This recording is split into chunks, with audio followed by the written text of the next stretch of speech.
Welcome to the Water Prairie Chronicles podcast. I'm your host, Tonya Wallum. In this episode, I continue my conversation from episode 52 with Amanda Owen, the author behind the Owen the Wonderer book series and the founder of Puzzle Pieces. Amanda is on a mission to start conversations about inclusion and acceptance of individuals with disabilities through her books, and she's doing a great job at it. Let's pick up where we left off last week and learn more about Amanda's journey and the impact she's making through her work.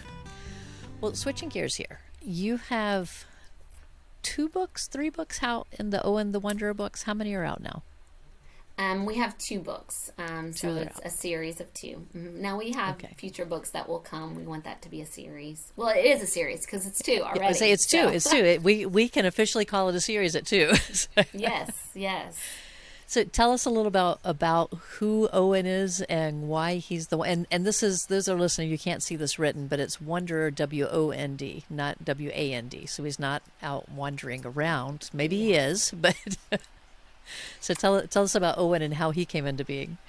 So Owen is named after obviously my last name, so that's the main character. All the characters in the children's book are real people in my life, So.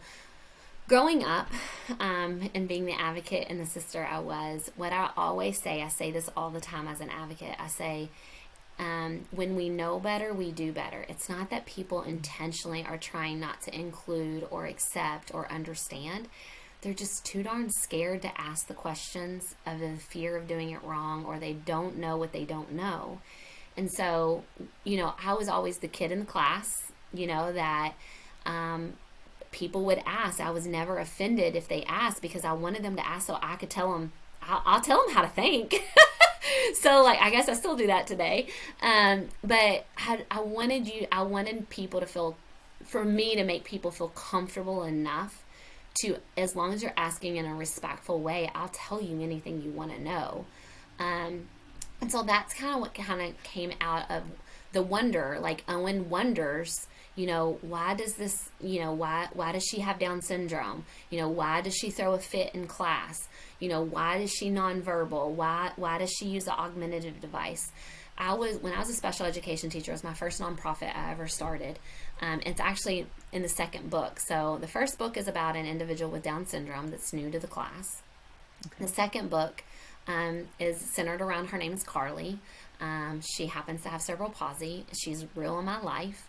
And she's the reason for the first nonprofit I ever started. And I was a school teacher, and her name was Lauren Tucker.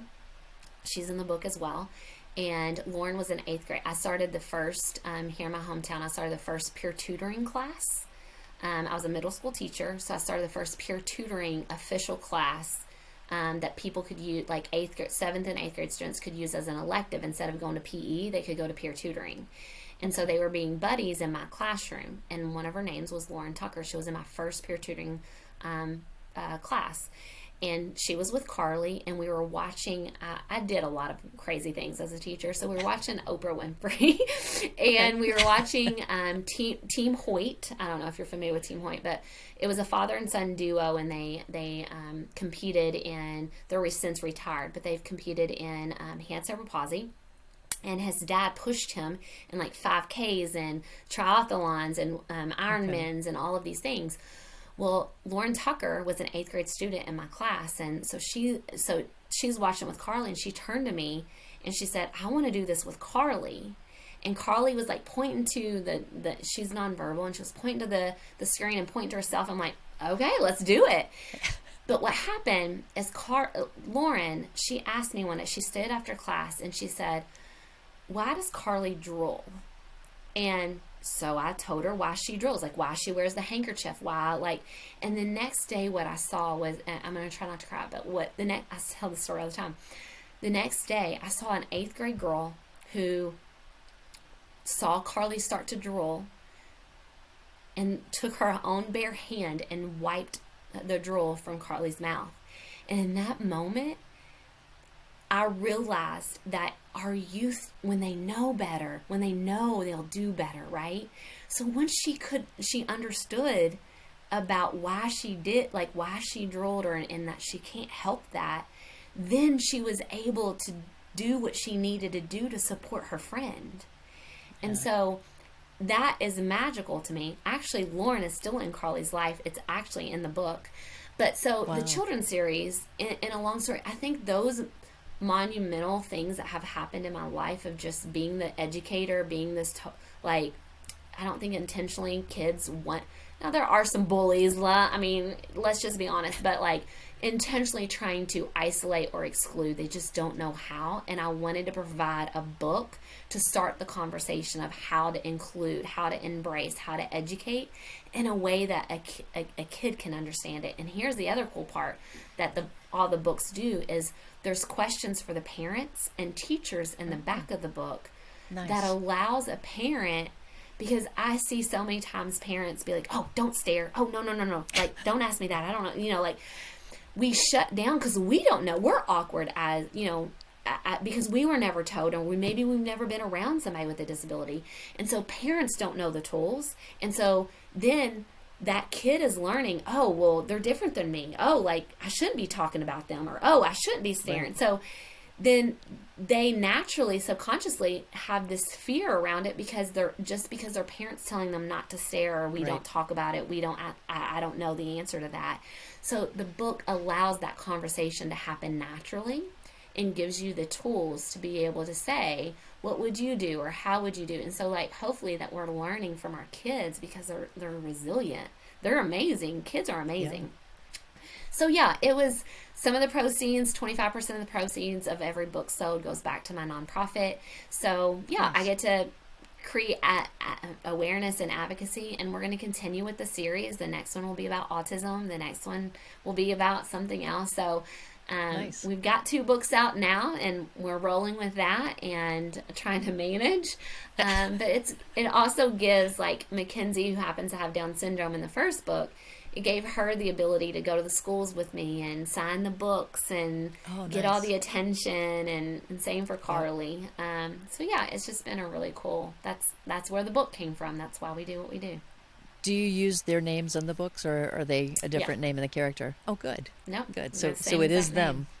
Nice. It is them. And what we did with the illustrations, so one of the cool things is we actually sent the picture of, like, Mackenzie to the illustrator, and we worked with it. He's not from here, and so we worked with the illustrator of really trying to capture the true detail behind each individual, right? And so that was even more trickier, when the wheelchair, like, let's say for Carly, and this is so important because the wheelchair is part of Carly. Like, a person that uses a wheelchair, it's their body, it's part of them. And so, when he first sketched, the wheelchair was like a transport wheelchair that you would see in a hospital. And I'm like, nah, that's not her wheelchair. Like, we need to get it right, like the headrest, and she has these flaps, like her name needs to be on it. So, because it's her identity. So that was, they're them in the book. I was wondering how you had gotten the illustrator to make sure it was represented right. I like that. Because a lot of times you do see just that ambulatory type wheelchair that you see in the hospital when you go into the door of the front of a church or something, if you're going somewhere, but that isn't what most kids are using whenever it's custom made for them. Right. All right. So you talked about the back of the book. So there's questions for educators and for parents both. Mm-hmm. Yep. And are they just like bringing up conversations? Yes. So they're like posed questions, guided questions, to kind of start that conversation with them. And we also have lesson plans that we've designed around each of the book. Well, the lesson plans haven't come out from the second book, but for the first book, we already have lesson plans. And so, we there's lesson plans, there's worksheets. Nice. It's just to start the conversation, because again, when we know better, we do better. And so we just want families. And this is really not, that's the crazy part. This book is not a book for the special needs family. It's not. I mean, it can be, but it's really to understand, it's and I haven't seen this a lot, but like our book is from the perspective of the neurotypical individual that is trying to learn and understand and has the real questions of how to navigate and shows him having conflict. Like, for example, in the second book, and without giving away too much, but I mean, I'm not giving away anything, but in the second book, they're on a playground that's actually mirrored after Owensboro, Kentucky's playground that we're known for. They're on the playground, and his friends from school comes, and he's playing with Carly, and they want to go down the slide. Well, obviously the playground is not wheelchair accessible. Carly can't go down the slide, so he has the internal conflict of, how do I include her, but I really want to go with my friends, but I don't want to hurt her feelings, so how do I include her? And so he works through that to figure out what that looks like. It makes kids hopefully think there is another solution. There's a way we can include. You just got to be creative around that. Right. So yeah, nice. That's the books. You had talked about how parents are telling kids, not to stare, not to ask questions. My daughter talks about that if she has her cane out, she'll notice that kids a lot of times are just kind of looking, and she'll see the parents pull them aside, and she's like, just ask. It's not rude to ask a question. What's rude is to point and stare and to walk away without ever engaging. And for her, because she has low vision, she's able to see them walking away from her. And she's like, hi, I'm over here. I can explain it all to you. But I do think it's, I would say it's a case where it's a misguided way of treating it, where they feel like they're doing the right thing by not being rude, but it comes across the other way. 100%. So I cut you off when you were saying something too. Oh no, I actually did a column. I write a column, but like a column, it was either a column, a blog, or a podcast episode. I don't know. They all blend together. But it was like, I welcome you to stare. Like, I will teach. This is what I want. If you're going to stare, this is what I want you to do after you start to stare. And so, because I think that we naturally, if you're talking about the disability community, we don't want the stares to be a stare of judgment, but if you're going to stare, then let it make it count, and this is what we want you to do with it, right? Yeah. So I kind of walk through that in something I do. I like the perspective of that. All right, so you do have a title that you're working on now, or it's the next one that you will be working on autism? We don't have a title. Obviously, it'll be Owen the Wonderer. We don't have the title yet. Okay. We have some concepts we're throwing around, but autism is going to be our biggest challenge, just because there's a wide spectrum, and so we're trying to be very creative in one book.